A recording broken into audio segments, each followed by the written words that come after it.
I never believed in the stories my grandmother told us about the river. She would sit under the baobab tree every evening and warn us never to go near the water after dark. "The river doesn't sleep," she'd say, her voice trembling, "and neither does the mermaid." I thought it was just another tale to scare us. I was wrong. It was late one evening, just after the sun had set.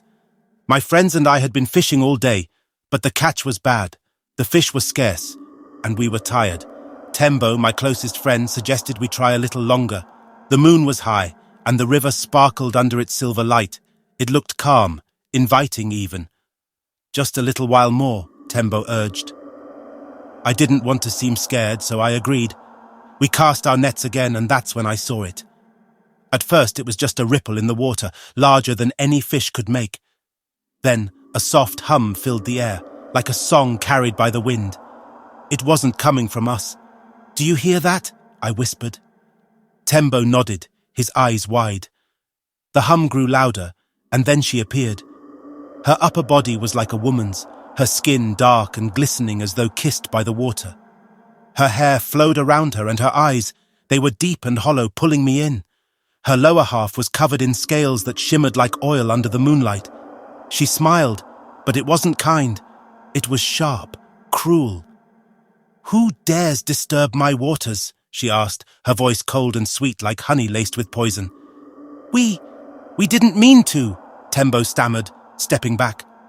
She laughed, and the sound sent chills down my spine. "You took what's mine. Now, I'll take something from you." Before we could move, her tail splashed, sending waves crashing onto the shore. I fell, choking on water and fear. Tembo screamed as her hand reached for him. I grabbed a branch and swung it, shouting, "Leave us alone!" She paused, her eyes locking onto mine. "Brave but foolish," she hissed. She dragged Tembo toward the water. I tried to hold on to him, but her strength was inhuman. Her nails dug into his arm as she whispered something in a language I didn't understand. Tembo's face twisted in terror, and then, just like that, he was gone. The river swallowed him whole. The water went still, the hum fading into silence. I sat there, trembling, staring at the empty river. When I returned to the village, no one believed me. They said I must have fallen asleep and dreamt it all. But Tembo never came back, and his fishing net washed ashore the next morning, torn and covered in something slimy. Now I stay far away from the river, especially at night. The stories were true, the mermaid is real, and she is wicked.